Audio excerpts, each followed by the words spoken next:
Jews. It was just a pleasure to live under the Crusades and the Inquisitions and Auschwitzes and so on. Well, we thank you, but no thanks. And so now we intend to live in our country, just like everyone else does.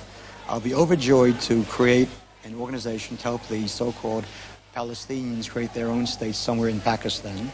But in the meantime, they have 22 states, and I have only one state. And I have no intention of losing that state. And I really don't give a damn what anyone says. 5 years ago, Mayor Kehana was a Jewish political joke in the worst possible taste. The rabbinical crank from New York, the Messiah from Brooklyn, who came to build the New Jerusalem and spent most of his time in jail. But Kehana always said that one day Israel would have to take him seriously. In a year I'll be in the Knesset. What was the outcome of this morning's? In 1981, Rabbi Kehana got a miserable 5,000 votes. I am going to the Knesset. On the way I'll be in shot. Kehana's 1984 election campaign went for impact rather than for subtlety. Orly Dubi. Aharon Gross. This party political broadcast lists the names of Israelis murdered by Arab terrorists. Abarjil.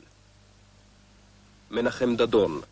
Only Kehana's party knows how to solve the problem. In the name of God and Israel, the Arabs must go. This year, Kehana got a miserable 26,000 votes, but it was enough to give him a seat in parliament. As an MP, he now has a higher platform to speak from, a wider constituency to cultivate, and legal immunity from the consequences of preaching his gospel of national integrity and ethnic purity.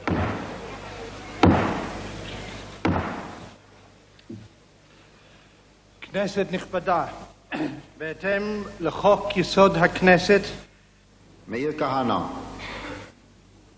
Kehana's first pledge as an elected MP was that he'd drive Israel crazy. His first act was to refuse to swear the formal parliamentary oath.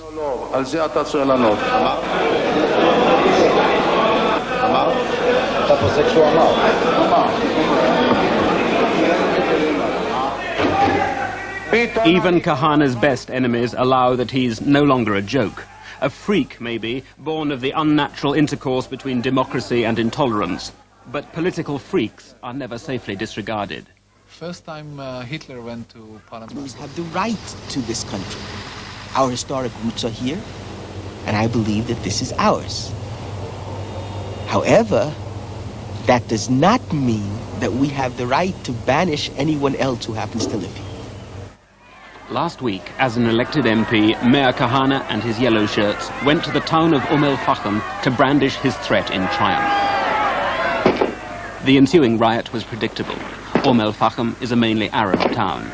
A third of the population of Israel and its occupied territory is Arab. Arabs, says Kehana, who must go, by persuasion, by bribery, or at the point of a bayonet. It's a brutalism which invokes the authority of history and the Bible. Kehana challenges Israel with what he sees as the logic of its statehood, challenges Jews with the logic of their faith. The security of the Promised Land and the destiny of the chosen people cannot permit an alien Arab presence in Israel. There are people who are not Jewish. They can never rise for the national anthem of this country and sing the words, "The soul of a Jew yearning." They cannot ever empathize with a country which has a law of return which applies only to Jews. They will have babies. They will gradually become a third of the country, 40% of the country, a majority of the country. And without war, they will turn the Jewish state into an Arab state. That's one possibility. The second one is my answer, to transfer the Arabs out of this country. By force? Hopefully through compensation and their willingness to leave. If compensation doesn't work and they're not willing? Through force. The same kind of force that the Poles and the Czechs used against the ethnic Germans in 1945, when after having suffered at the hands of a fifth column, which brought in Hitler, they decided in their own way never again. Can you believe that would be the final solution to the Palestinian problem? I'm not talking about final solutions. I'm talking about a problem that has to be solved. If they're in this country, they will vote the Jews out of a state. if they're outside of the country, they will hate us from the outside. And I'd rather have a distant hating neighbor than a close one. Kehana's constituency lies in the gap between the ideals and the reality of Israel.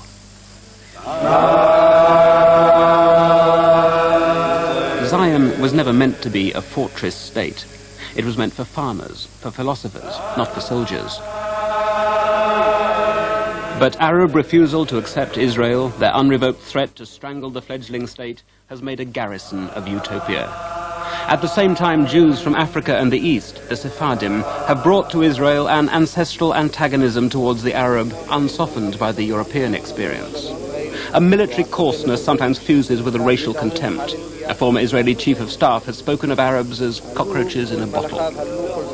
On top of that, a new religious fundamentalism, the belief that the literal biblical destiny of Israel is at hand.